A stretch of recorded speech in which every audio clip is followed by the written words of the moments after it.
इस कहानी की शुरुआत में हमें बताया जाता है कि आज से हजारों सालों पहले शू वेनवू नाम के आदमी ने 10 रिंग्स को खोजा था, जो बहुत ही रहस्यमय हथियार थे, क्योंकि उन रिंग्स की वजह से उन्हें देवी शक्ति और अमर रहने का वरदान मिला था। लेकिन उन्होंने रिंग्स का सही इस्तेमाल नहीं किया, क्योंकि उन्हें बेपनाह ताकत चाहिए थी। इसीलिए उन्होंने अपनी एक 10 रिंग्स की सेना बनाकर पूरे इतिहास में कई राज्यों और सरकारों को जीत लिया। वेणु अपनी ताकत और पैसों के पीछे हजारों साल भागते रहे, लेकिन एक दिन उन्हें में अपनी ताकत बढ़ाने का तरीका मिल गया, और वह था तालो गांव की रहस्यमय शक्तियां। क्योंकि माना जाता था कि तालो जंगलों में छिपा हुआ एक अदृश्य गांव है, जहां के लोग अभी भी देवताओं की युद्ध कला के बारे में जानते हैं, और वहां बहुत सारे मिथिकल क्रिएचर भी रहा करते हैं। इसीलिए वेणु अपने साथियों के साथ तालो गांव का रास्ता ढूंढने के लिए निकल जाते हैं। लेकिन वो जंगल मायावी था, इसीलिए उनकी गाड़ी खाई से नीचे गिर गई। लेकिन वेनवू ने उन रिंग्स की ताकत से खुद को बचा लिया। फिर वो वापस से तालों के रास्ते की तलाश में निकल पड़े,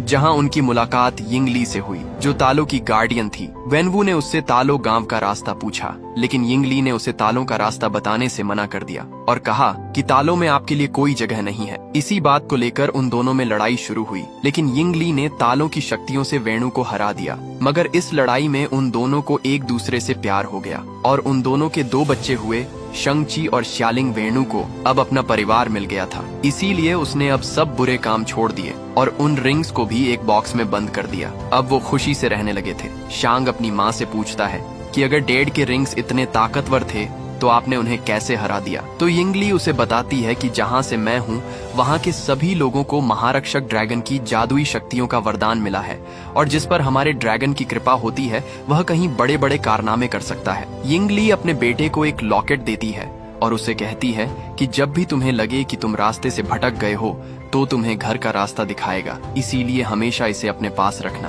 अभी इनका पूरा परिवार खुश था, लेकिन एक दिन जब वेणु घर पर नहीं थे तभी आयरन गैंग के लोग उनके घर पर आ गए। क्योंकि वेणु ने पहले उन्हें मिटाने की कोशिश की थी, इसलिए वह अब अपना बदला लेना चाहते थे। यह देखकर यिंगली ने शंग-ची और श्यालिंग को अंदर भेज देती है। फिर यिंगली आयरन गैंग का सामना करने के लिए तैयार हो जाती है। लेकिन अब यिंगली के पास अपनी पावर नहीं थी, क्योंकि उसने वेणु से शादी करने के लिए अपनी सारी शक्तियां त्याग दी थी, इसलिए वह आयरन गैंग का सामना नहीं कर पाती। वेणु जब घर आकर यिंगली की लाश देखता है तो अंदर से पूरी तरीके से टूट जाता है, और अब वो वापस उन रिंग्स को पहनकर नरसंहार करना शुरू कर देता है। अब वो शंग-ची को भी मार्शल आर्ट की ट्रेनिंग देना स्टार्ट कर देता है, और कुछ ही सालों में शंग-ची मार्शल आर्ट में माहिर हो जाता है। तो वेणु ने 14 साल की उम्र में आयरन गैंग के लीडर का मर्डर करने के लिए भेजते हैं। वो शंग-ची को कहते हैं कि हमने तुम्हारी माँ के कातिल को ढूंढ लिया है, इसलिए उसे खत्म करना तुम्हारा फर्ज भी है और हक भी। इसीलिए जब तुम वापस लौटोगे तो फिर से 10 रिंग्स के सामने दुनिया झुक जाएगी। फिर शंग-ची अपने मिशन पर निकल जाता है, लेकिन वो अपने मिशन को पूरा करने के बाद सेंट फ्रांसिस को भाग जाता है, क्योंकि उसे लगता था कि वो ये सब गलत कर रहा है, और अपना नाम बदलकर शोन रख लेता है। फिर हमें प्रेजेंट का सीन दिखाया जाता है, जहां शंग सुबह जल्दी उठकर केटी के घर की तरफ निकल जाता है, क्योंकि वो और केटी पिछले 10 सालों से काफी अच्छे दोस्त हैं, और अब वो साथ में कार पार्क करने का काम किया करते थे। एक दिन जब वो बस से अपने काम पर जा रहे होते हैं तो कुछ 10 रिंग्स आदमी के लोग उन पर हमला कर देते हैं, जिन्हें ने शंग-ची के गले में लगे लॉकेट को लेने के लिए भेजा था। शांग उन्हें वो लॉकेट नहीं देना चाहता था, क्योंकि उसकी माँ की आखिरी निशानी थी, इसीलिए उस पर हमला कर देता है और उन सभी आदमियों को मार देता है। लेकिन तभी रेजर फिस्ट उस पर हमला कर देता है, क्योंकि रेजर फिस्ट 10 रिंग्स का सबसे खतरनाक योद्धा था, और उसकी तलवार किसी भी चीज को काट सकती थी। शंग उसके वार से बचता जाता है, लेकिन रेजर फिश की तलवार की वजह से उस बस के ब्रेक फेल हो जाते हैं, जिससे वो बस आउट ऑफ कंट्रोल हो जाती है, और बस ड्राइवर भी बेहोश हो जाता है। तो केटी बस को चलाने लगती है और शांग रेजर फिस्ट से लड़ने लगता है, लेकिन रेजर फिस्ट की तलवार की वजह से बस के 2 हिस्से हो जाते हैं। यह देखकर शांग सभी लोगों को दूसरी साइड पर ले जाता है, और वो रेजर फिस्ट को धक्का देकर बस के बैक साइड में पटक देता है, जिससे वो डिब्बा अलग होकर क्रैश हो जाता है। लेकिन रेजर फिस्ट शंग-ची से रॉकेट लेने में कामयाब हो गया था। फिर दिखाया जाता है कि जब शंग घर वापस आता है तो मकाओ जाने की तैयारी करने लगता है, क्योंकि उसे पता था कि उसकी माँ ने उसकी बहन को भी सेम लॉकेट दिया था, इसीलिए उसे हासिल करने के लिए उसके पीछे जरूर जाएंगे। केटी शांग से पूछती है कि ये सब क्या चल रहा है और तुम कौन हो। तो शांग उसे बताता है कि जिन गुंडों ने हम पर हमला किया था वो गुंडे मेरे डैड ने भेजे थे, और अब वो मेरी बहन पर अटैक करेंगे, इसीलिए अब मुझे जाना ही होगा, क्योंकि ये मेरी बहन का सवाल है। केटी से कहती है कि मैं भी तुम्हारे साथ चल रही हूँ। फिर वो दोनों प्लेन से मकाऊ जाने के लिए निकल जाते हैं, जहाँ रास्ते में शांग केटी को अपनी सारी स्टोरी बताता है, लेकिन उसे झूठ कहता है कि मैंने वो मिशन पूरा नहीं किया। वो दोनों मकाऊ पहुंचते हैं, जहाँ वो इलीगल फाइट क्लब में जाते हैं, क्योंकि शालिंग ने उसे जो पोस्ट कार्ड भेजा था उस पर यही का एड्रेस था। शांग केटी के साथ लिफ्ट से ऊपर जाता है, लेकिन धोखे से शांग से कॉन्ट्रैक्ट शांगो 9 करवा लिया जाता है, क्योंकि शांग ने बस में जो फाइट की थी उसका वीडियो वायरल हो गया था। इसलिए उसे फाइट के लिए तैयार करते हैं, क्योंकि उनकी एक कंपनी डार्क वेब पर लाइव स्ट्रीम करती थी, जिस पर बहुत से लोग बेटिंग लगाते हैं। शांग जी जब फाइट के लिए ग्राउंड में जाता है तो उसका कंपटीटर और कोई नहीं बल्कि उसकी बहन शालिंग ही होती है, जो शांग से बहुत गुस्सा थी, क्योंकि वो मिशन पर जाने से पहले उसे यह कहकर गया था कि वह 3 दिन में वापस आ जाएगा, लेकिन वह वापस नहीं लौटा। इस बात से गुस्सा होकर शालिंग उसे बहुत मारती है, जिससे शांग उस लड़ाई में हार जाता है। फिर मैच खत्म होने के बाद शालिंग जब शांग से मिलती है तो उसे पूछती है कि तुम मुझसे क्या चाहते हो। तो शांग उसे कहता है कि 10 रिंग्स आर्मी ने सैन फ्रांसिस्को में मुझ पर हमला किया था और वो मेरा लॉकेट ले गए, और अब वो तुम्हारे पीछे आएंगे, क्योंकि तुम्हारे पास भी मॉम का सेम लॉकेट है और जरूर डैड हमारे लॉकेट से कुछ बुरा करना चाहते हैं। तो शालिंग उसे कहती है कि जब तुम मुझे अकेला छोड़कर गए थे तब मुझे तुम्हारी जरूरत थी, लेकिन तुम नहीं लौटे तो मैं समझ गई कि मुझे तुम्हारी कोई जरूरत नहीं है और मैंने जगह अपने दम पर बनाना ही है, इसीलिए ना तो मुझे पहले तुम्हारी जरूरत थी और ना अब है। तो शांग उसे कहता है कि फिर तुमने मुझे वो पोस्ट कार्ड क्यों भेजा। तो शालिंग उसे कहती है कि ये पोस्ट कार्ड मैंने तुम्हें नहीं भेजा। तो इससे शांग समझ जाता है कि उसके डैड ने उसे फंसाया है। तभी वहाँ 10 रिंग्स के लोग आकर उन पर हमला कर देते हैं, लेकिन शालिंग अपने साथियों के साथ वहाँ से निकल जाती है, मगर वो शांग और केटी को वहाँ अकेला छोड़ देती है। शांग वहाँ से भागने के लिए बिल्डिंग का कांच तोड़ देता है। वो केटी को भी बाहर आने को कहता है, लेकिन के बेटी डर रही होती है, क्योंकि उसे बांस की डंडियों पर चलना था। तो शांग उसे कहता है कि एक बार हम नीचे चले गए तो हम यहाँ से भाग सकते हैं। तो केटी भी मान जाती है। फिर वो दोनों साथ में लिफ्ट तक जाने लगते हैं, लेकिन तभी 10 रिंग्स आर्मी के लोग उन्हें देख लेते हैं। तो शांग केटी को कहता है कि तुम आगे जाओ, मैं इन्हें रोकता हूँ। फिर शांग सभी लोगों से लड़ने लगता है। केटी जब आगे जाने लगती है तो एक फाइटर उस पर अटैक करके उसे नीचे गिरा देता है, लेकिन तभी शेलिंग वहाँ आकर उसे बचा लेती है। फिर शालिंग और शांग साथ में रिंग्स आर्मी के साथ लड़ने लग जाते हैं। शांग शेलिंग से कहता है कि तुम तो हमें मरने के लिए छोड़ गई थी। तो शेलिंग उसे कहती है कि अब तुम समझ गए होंगे कि जब कोई मुसीबत के वक्त तुम्हें छोड़कर चला जाता है तो कैसा लगता है। फिर वो दोनों मिलकर उन सभी आदमियों को मार देते हैं। तभी वहाँ 10 रिंग्स आर्मी का सबसे खतरनाक आदमी डेथ डीलर आता है, जो शेलिंग पर अटैक करके उससे न लॉकेट लेकर चला जाता है। यह देखकर शांग डेथ डीलर के पीछे जाता है और उसे वहां से भागने से रोक लेता है। उन दोनों के बीच फाइट स्टार्ट होती है, लेकिन शांग में सालों का गुस्सा भरा हुआ था। जब डेथ डीलर ने उसे टॉर्चर किया था, इसलिए उसे पकड़कर मारने लगता है, लेकिन तभी शांग के डैड वहां आकर उसे रोक लेते हैं। वो शांग को कहते हैं कि मुझे तुम्हारी बहुत याद आई। फिर वो उन सभी को लेकर घर जाते हैं, जहां 10 रिंग्स आर्मी उनका स्वागत करती है। शेलिंग केटी को अपने रूम में लेकर जाती है, जहां केटी शेलिंग से पूछती है कि क्या तुम्हारे डैड हमें भी मार देंगे। तो शेलिंग उसे कहती है कि अगर तुम चुपचाप रहोगी तो डैड भूल जाएंगे कि तुम यहाँ हो, क्योंकि माँ के जानने के बाद वो पूरी तरीके से बदल गए हैं। उन्हें लगता था कि मैं उन्हें माँ की याद दिलाती हूँ, इसीलिए वो मेरी तरफ देखते भी नहीं थे। इसलिए मैंने अकेले ही मार्शल आर्ट की ट्रेनिंग करना शुरू की, क्योंकि मुझे लड़कों के साथ ट्रेनिंग अलाउ नहीं थी। इसीलिए मैंने उन्हें दूर से ही ट्रेनिंग लेते देखा और सब कुछ उनसे बेहतर सीखा। तो केटी उसे पूछती है कि तुमने घर कब छोड़ा। तो उसे बताती है कि 16 की उम्र में मैं यहाँ से भाग गई थी, जब मुझे लगा कि अब मेरा भाई कभी वापस नहीं आएगा। फिर वो सभी साथ में डिनर करते हैं। शांग अपने डैड से पूछता है कि आपने मुझे ढूंढा कैसे। तो वेणु कहते हैं कि मेरी तुम दोनों पर कब से नजर थी, इसलिए अब वक्त आ गया है कि तुम अपने पिता के साथ खड़े हो जाओ। तो शांग उन्हें कहता है कि ये कभी नहीं होगा। तो वेणु उन्हें एक रूम में लेकर जाते हैं, जहां उन्हें कहते हैं कि जब तुम दोनों घर से भाग गए तो मुझे तुम्हारी माँ की याद और ज्यादा सताने लगी थी, इसलिए मैं उसके गांव तालों के बारे में और ज्यादा पढ़ने लगा, जिससे मुझे पता चला कि वहाँ पहाड़ों की गहराई में एक दरवाजा है, जिसके पीछे तुम्हारी माँ को तालों के लोगों ने कैद कर रखा है। तो शांग और शेलिन को उनकी बातों पर यकीन नहीं होता। तो वेणु कहते हैं कि पहले मुझे भी यकीन नहीं था, लेकिन जब मैंने एक दिन अपने काम में डूबा हुआ इस रूम में बैठा था, तब मुझे तुम्हारी माँ की आवाज सुनाई दी, जैसे कि वो बिल्कुल यहीं मौजूद हो। उसने कहा कि उसे मेरी मदद चाहिए। तो शांग उन्हें कहता है कि माँ के गांव वाले ऐसा क्यों करेंगे। तो वेणु उन्हें बताते हैं कि जब हमें प्यार हुआ तो तुम्हारी माँ चाहती थी कि हम तालों में साथ रहे, इसलिए उसने अपने बुजुर्गों से इजाजत मांगी, पर उन्होंने मना कर दिया। उन्होंने कहा कि मैं इस लायक नहीं हूँ इससे वेणु को लगता है कि यिंगली आज भी जिंदा है, लेकिन तालों के लोगों ने उसे कैद कर रखा है। तो शांग अपने डैड को समझाता है कि मोम अब जा चुकी है। तो वेणु उन्हें होल में लेकर जाते हैं, जहां उनकी मोम के दिए हुए लॉकेट को जैसे ही ड्रैगन की आंखों में लगाते हैं तो उसमें से बहुत सारा पानी निकलकर अचानक से फ्रीज हो जाता है। और जब वो पानी जैसे ही नीचे गिरता है तो उसमें से एक रास्ता बनने लगता है। तो वेणु उन्हें बताते हैं कि तालों का रास्ता एक भूल भुलैया है, लेकिन जंगल के बीच एक सीधा रास्ता भी है जो साल में सिर्फ एक बार एकादशी के दिन खुलता है। लेकिन उसके लिए पता होना चाहिए कि रास्ता कब और कहाँ खुलेगा। और अब मुझे दोनों पता है। फिर वो अपनी पूरी 10 रिंग्स आर्मी को कहते हैं कि आज से 3 दिन बाद हम मेरी वाइफ को उसकी कैद से आजाद करवाकर घर वापस लाएंगे। फिर वो शांग से कहते हैं कि मैं इसलिए तुम्हें यहाँ लाया हूँ ताकि तुम अपनी माँ को घर लाने में मदद कर सको। तो शेलिंग उन्हें कहती है कि अगर गांव वालों ने आपको रोकने की कोशिश की तो आप क्या करेंगे।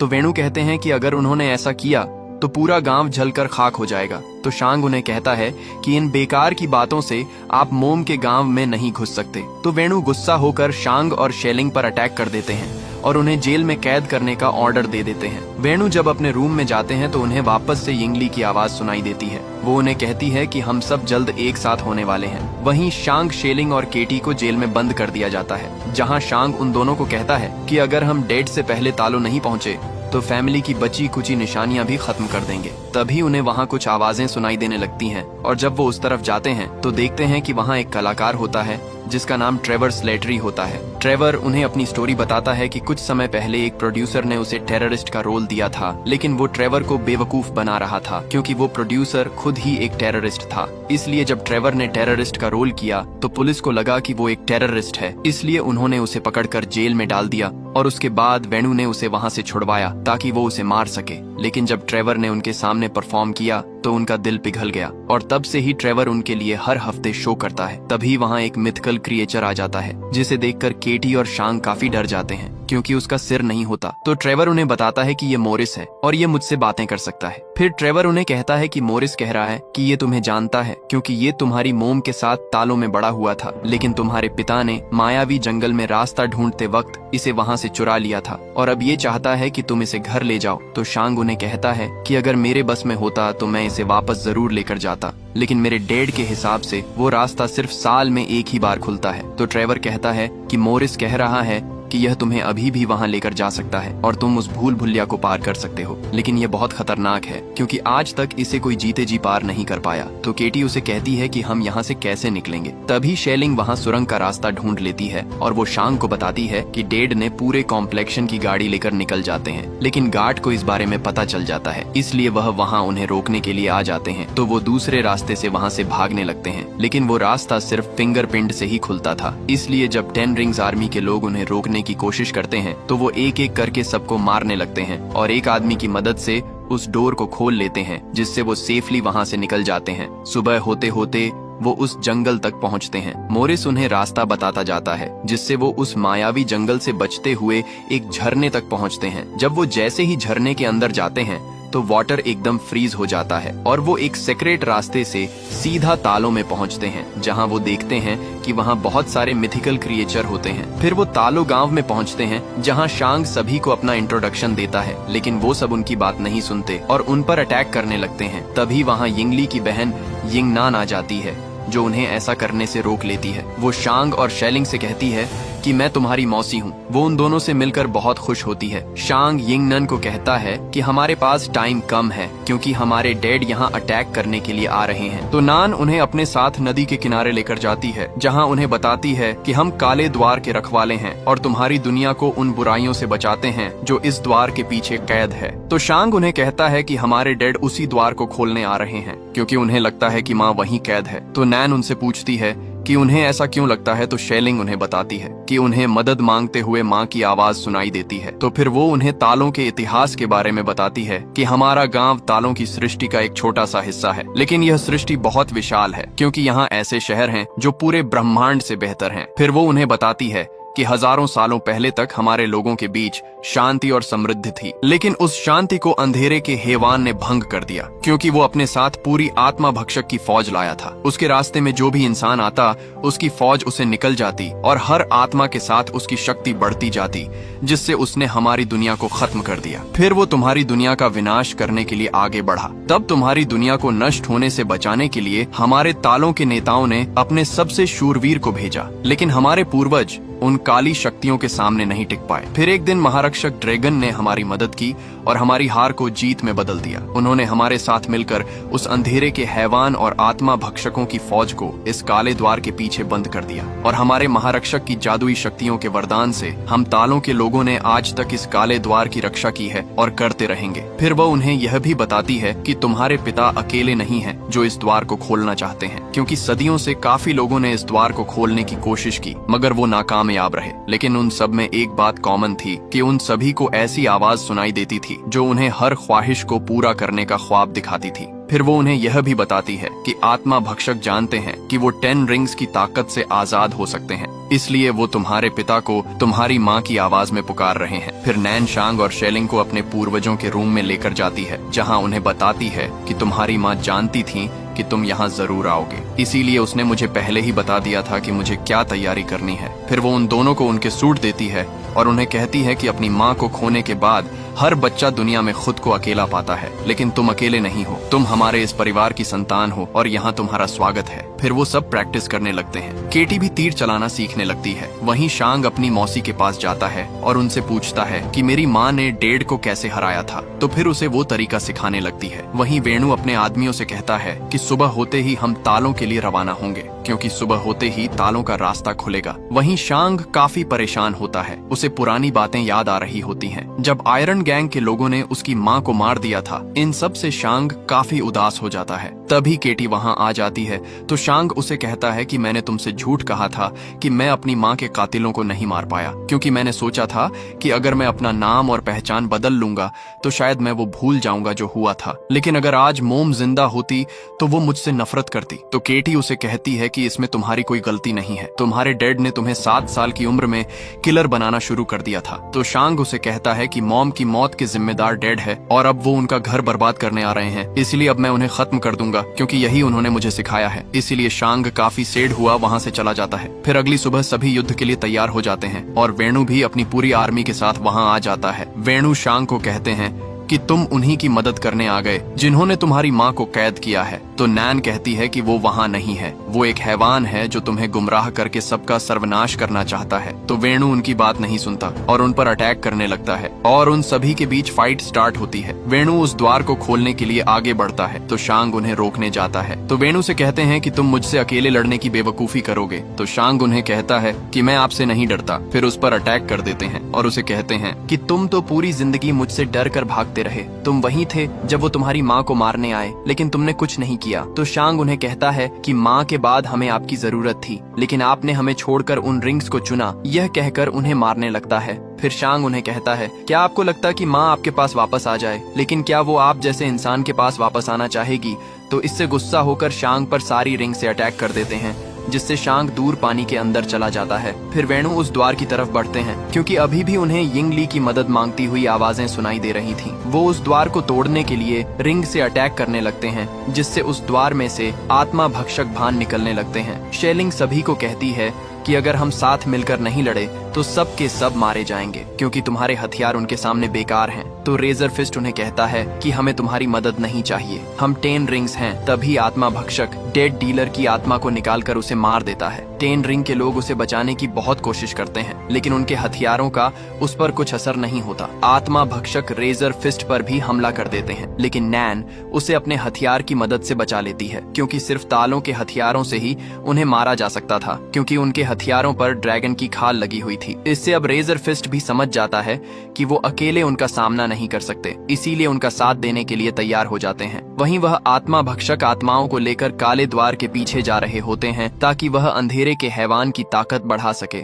नैन शेलिंग को बताती है कि अगर अंधेरे के हैवान की ताकत और ज्यादा बढ़ गई तो उसे कोई रोक नहीं पाएगा। फिर वो सभी हथियार लेकर उन आत्मा पक्षकों का सामना करने के लिए पानी की तरफ जाने लगते हैं। वहीं शांग उस पानी में डूब रहा होता है। तभी उसे अपने बचपन की बातें याद आने लगती हैं, जब उसकी मोम ने उसे कहा था कि डरो मत, ड्रैगन का आशीर्वाद हमेशा तुम्हारे साथ है और तुम मेरे और तुम्हारे डेड के अच्छाई का हिस्सा हो, इसीलिए जो भी हमने तुम्हें दिया है उसे दिल से अपना लो। तभी शांग की आंख खुल जाती है और महारक्षक ड्रैगन भी गहराई से निकलकर उसके सामने आ जाता है। वहीं वेणु अभी भी उस गेट को तोड़ने की कोशिश कर रहे थे, क्योंकि उन्हें अभी भी यिंगली की आवाजें सुनाई दे रही थीं। वहीं अब सभी मिलकर उन आत्मा भक्षकों पर हमला कर रहे होते हैं और तभी शांग भी ड्रैगन पर बैठकर बाहर आ जाता है और वो ड्रैगन भी उनकी मदद करने लगता है। तभी नान शांग से कहती है कि तुम्हें अपने पिता को रोकना होगा, तो शांग अपने डेड के पास जाकर उन पर अटैक कर देता है। वो उन्हें समझाता है कि माँ वहाँ नहीं है, लेकिन वेणु उसकी बात नहीं सुनते और उन दोनों में फाइट होने लगती है। शांग अपनी माँ की बचपन में सिखाई हुई स्किल का यूज करता है, जिससे वो 5 रिंग्स को अपनी तरफ कर लेता है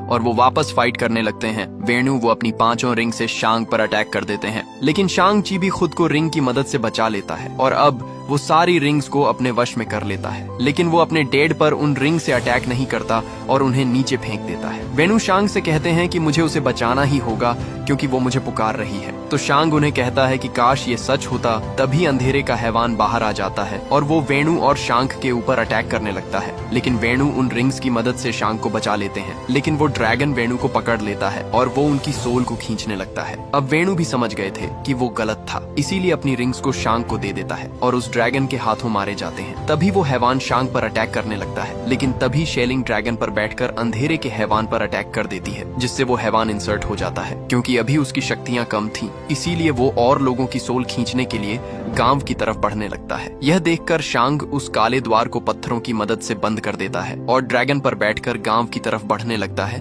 ताकि वो उसको रोक सके। ड्रैगन अपने अपनी पावर से हैवान पर अटैक कर देता है और उसे अपनी पानी की शक्तियों से पकड़ लेता है। लेकिन तभी आत्मा भक्षक बहुत सारी आत्माओं को पकड़कर हैवान के मुंह में डाल देते हैं, जिससे उसकी शक्तियां और ज्यादा बढ़ जाती हैं और वो ड्रैगन की पकड़ से आजाद हो जाता है। फिर वो हैवान ड्रैगन को पकड़कर उसकी सोल को निकालने लगता है। वहीं ग्वांगबो केटी से कहते हैं कि अगर हैवान को हमारे ड्रैगन की आत्मा मिल गई तो उसे कोई नहीं रोक पाएगा, इसीलिए हमें उसके गले पर निशाना लगाना होगा। वो साथ में उस पर निशाना लगाने लगते हैं, लेकिन तभी एक आत्मा भक्षक ग्वांगबो को पकड़कर उसकी आत्मा निकाल लेता है। यह देखकर केटी काफी डर जाती है, क्योंकि उसके पास एक ही तीर बचा हुआ था और उसने अभी एक दिन पहले ही तीर चलाना सीखी थी। वहीं वो हैवान शेलिंग को भी पकड़कर उसे मारने लगता है, लेकिन शांग अपनी बहन का हाथ पकड़ लेता है। शेलिंग उसे कहती है कि तुम्हें मेरा हाथ छोड़ना होगा, वरना वो हैवान ड्रैगन की आत्मा निकाल लेगा। तो शांग उसे कहता है कि मैं तुम्हें दोबारा नहीं छोड़ सकता। वो हैवान ड्रैगन की आत्मा निगलने लगता है, लेकिन तभी केटी उस हैवान के गले पर निशाना लगा देती है और उसका निशाना एकदम सही लगता है। ड्रैगन की सोल निकलने से बच जाती है। ड्रैगन हैवान को नीचे पानी के पास लेकर जाता है और उसे अपनी पावर की मदद से पकड़ लेता है। शांग अपनी रिंग्स की मदद से उस हैवान पर जाकर उन रिंग्स को हैवान के सीने में भर देता है और उन रिंग्स को कामयाब स्टाइल में मूव करके उस ड्रैगन को मार देता है,